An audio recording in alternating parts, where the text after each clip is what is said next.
Meus amigos do nono ano, trazendo aqui agora um comentário de algumas questões que estão aí na página 45 do livro de vocês.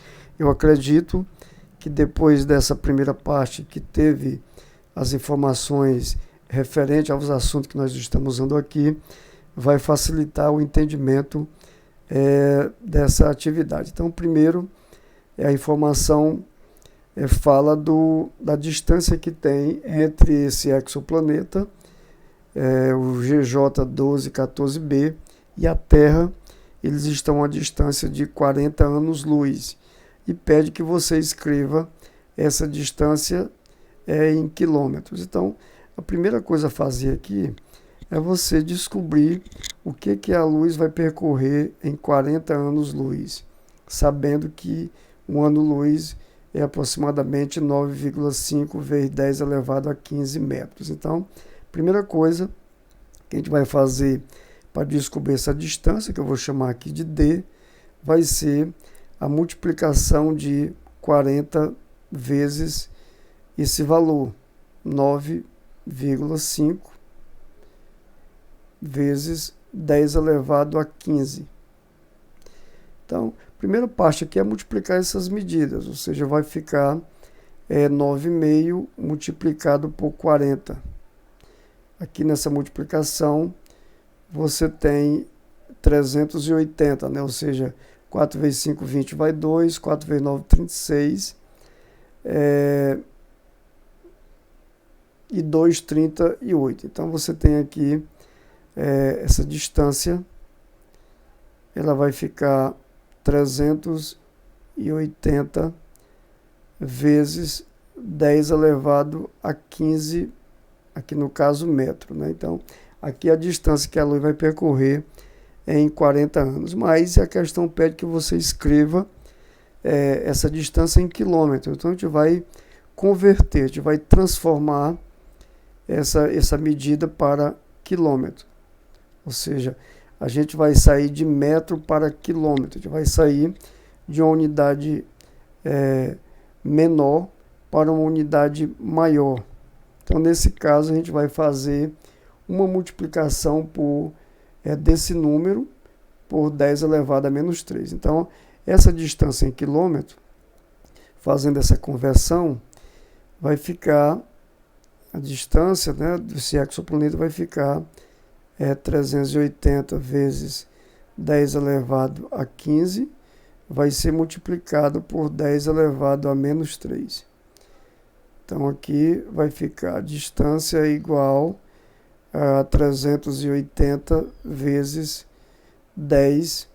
Aí nós temos o produto, né, de potência de mesma base, 10 elevado a 15, 10 elevado a menos 3. E na multiplicação, a propriedade diz que você conserva a base e soma os expoentes. Então, fazendo a soma, fazendo a adição de mais 15 com menos 3, vai dar igual a 12, né? Então, ficou 380 vezes 10 elevado a 12 quilômetros, que você pode escrever dessa maneira, ou você também pode fazer essa distância escrita com todas as casas decimais. Então, vai ser o 380 seguido de 12 zeros, né? Então, eu tenho aqui 6, 9, 12 zeros. Também quilômetro. Então, eu posso escrever dessa maneira, 380, e essa quantidade de zeros. Que número representa esse aqui? Eu tenho aqui unidades simples, milhares, milhões, bilhões, trilhões. Então, eu tenho a distância da Terra para esse exoplaneta é de 380 trilhões de quilômetros, né? Então, aqui nós trabalhamos com esses conceitos que a gente comentou, né? Nós fizemos uma multiplicação usando potência de mesma base, fizemos aqui a conversão, né, multiplicando por 10 elevado a menos 3, porque eu saí de uma unidade que é o metro para o quilômetro, de uma unidade menor para uma maior. A gente multiplica pela potência negativa, né? Aqui no caso eu multipliquei por menos 3, porque o quilômetro ele é 1000 vezes maior do que o metro, né? Então aqui nós fizemos o comentário do primeiro quesito.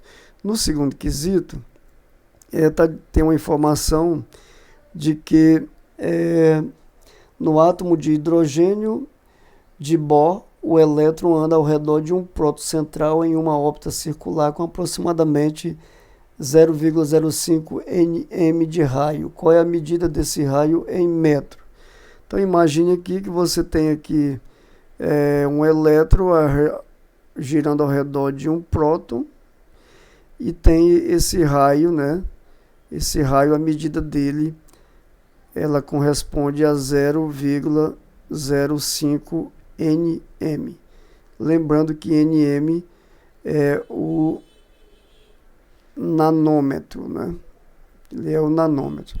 Então, para nós aqui, a gente vai sair, né, agora de uma unidade menor, o nanômetro, e vamos transformar para o metro, né?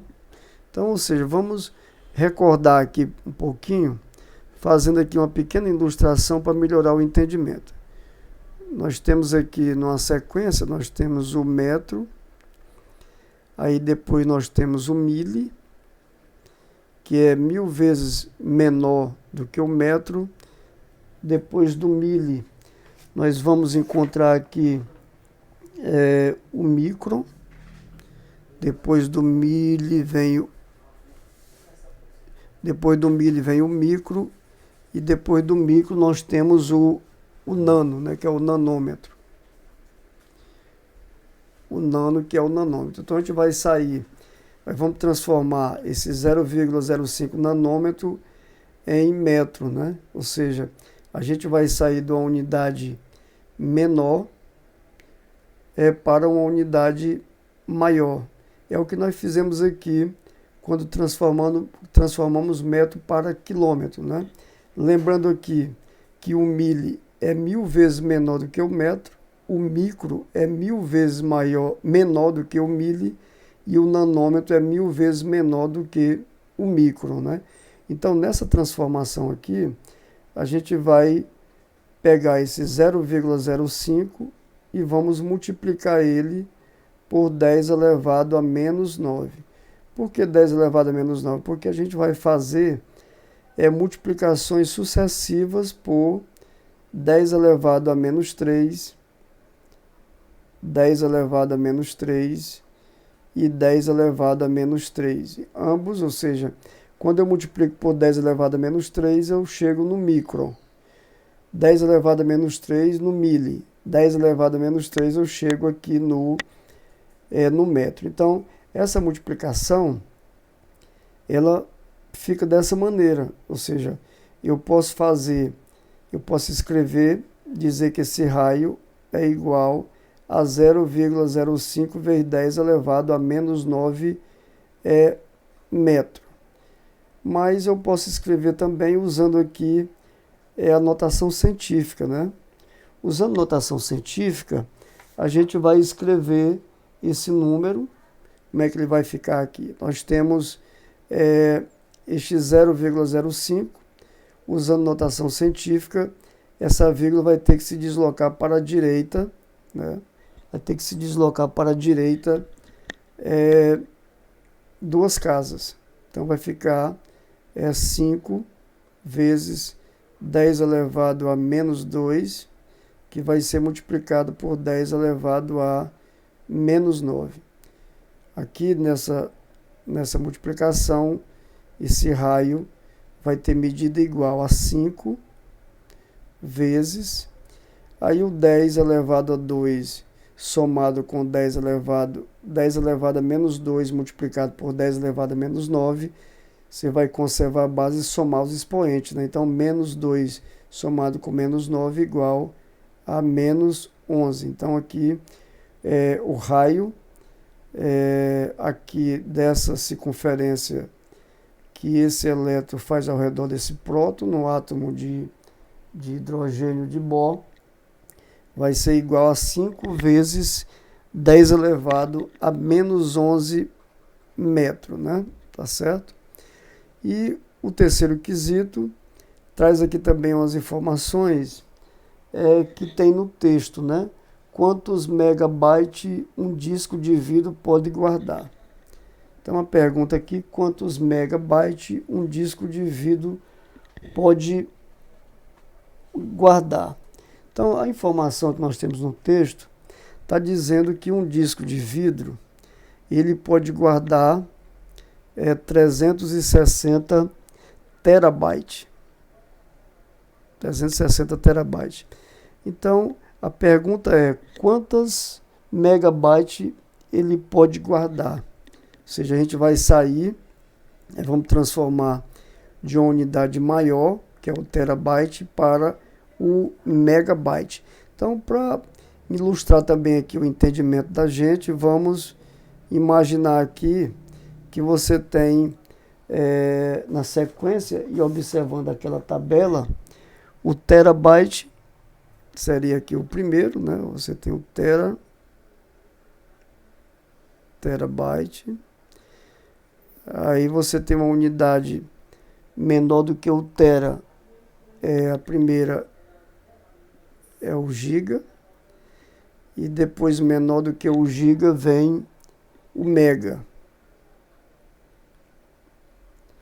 E depois do mega, outra unidade menor do que ele é o quilo. E aqui nós chegamos na unidade que é o byte, né? Então, o que vai acontecer? Aqui está pedindo que você transforme 360 terabyte em megabyte, ou seja, você vai sair de uma unidade maior para uma unidade menor.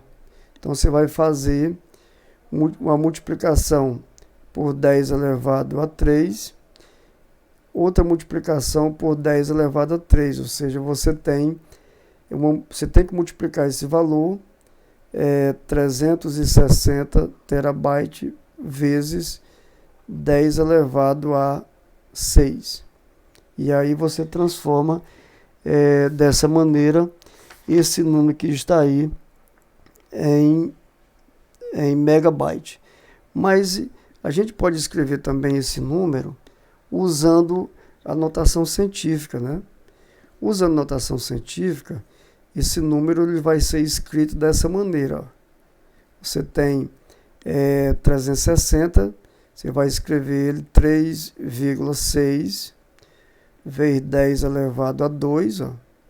Por que 10 elevado a 2? A vírgula está aqui, ó, é um número inteiro, você vai deslocar ela para a esquerda, vai ficar aqui depois do 3, multiplicado por 10 elevado a 2. Lembrando, se você fizer novamente a multiplicação de 3 elevado a 6, 3,6 por 10 elevado a 2, você tem o 360. Então, isso aqui será multiplicado por 10 elevado a 6. Então, nessa multiplicação, você vai encontrar 3,6 vezes 10 elevado a 8, no caso, megabyte.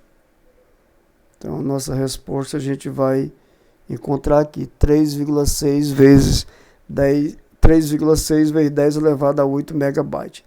Então, lembrando que quando eu saio de uma unidade maior para uma menor, você multiplica por 10 elevado a 3, né? Quantas vezes for. No caso que eu multipliquei por 2 vezes, porque nós andamos de tera para mega, nós andamos para a direita 2 casas. E o quarto quesito, a letra A, eu já fiz aqui, já adiantei já algumas informações e explicar para vocês. Porque por que acontece isso? Os computadores, eles usam a linguagem de base 2. Então, 1 kilobyte é 2 elevado a 10, que dá 1024.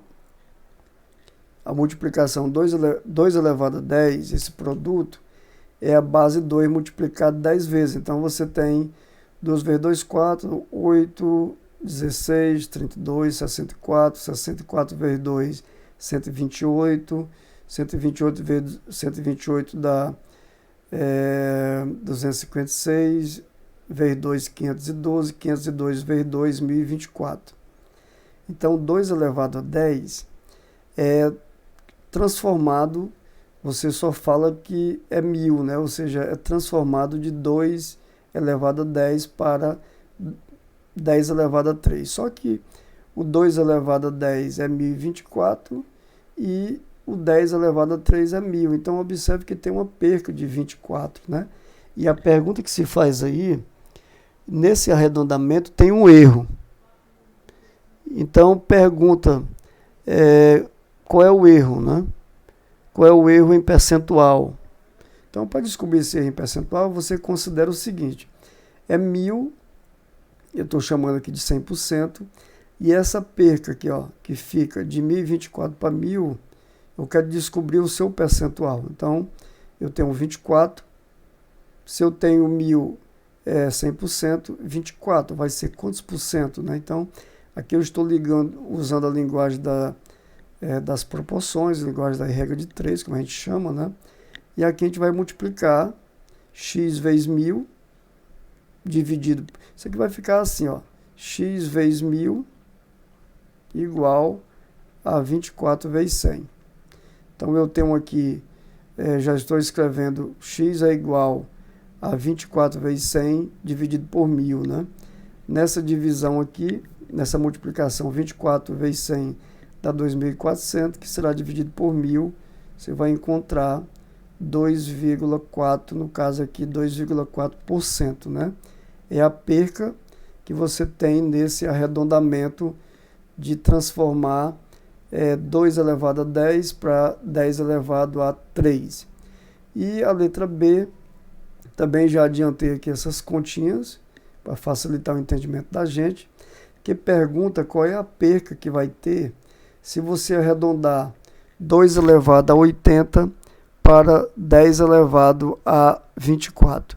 Então, lembrando aqui que o nosso texto já traz que o 10 elevado a 24 é o número 1, seguido de 24 zeros.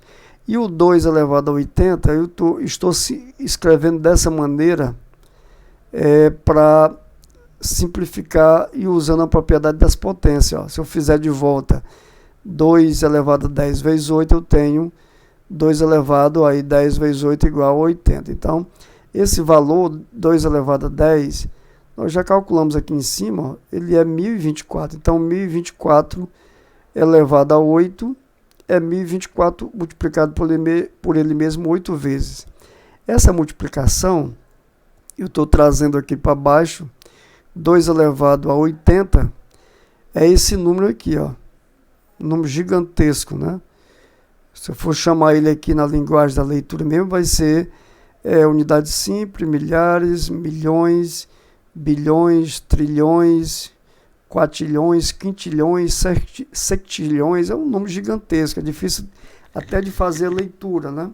Então, para simplificar, para saber essa perca, eu vou usar o mesmo pensamento que eu usei ali, aqui em cima, mas vou usar agora a linguagem da notação científica. Então, eu tenho 10 elevado a 24, que é 100%, e escrevendo esse número aqui, usando notação científica, e na base 10, claro, vai ser 2,09. Eu estou fazendo uma aproximação, estou chamando tudo isso aqui, vamos aproximar para 9, né? A primeira casa aqui, a primeira dezena, né?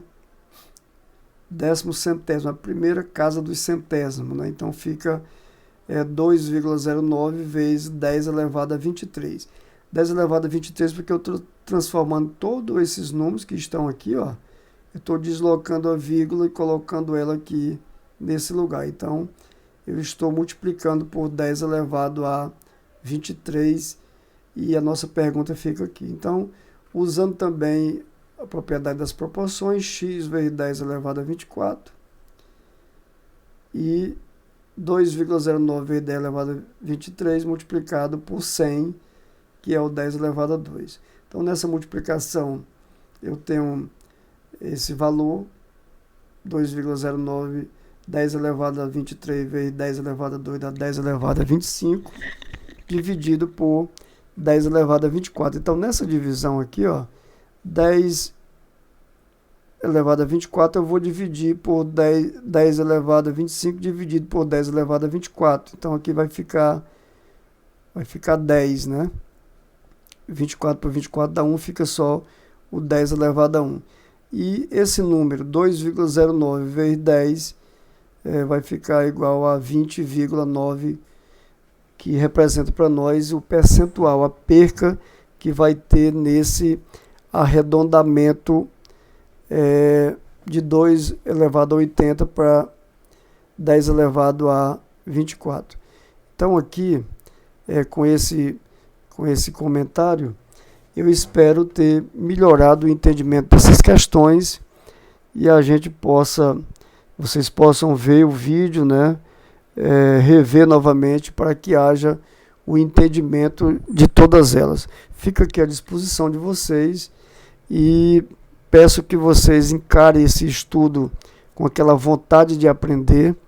A gente não aprende matemática só folheando o livro, a gente aprende matemática praticando, fazendo questões, para que haja a absorção, a apreensão do conhecimento. Então, bom dia para vocês e até o próximo encontro.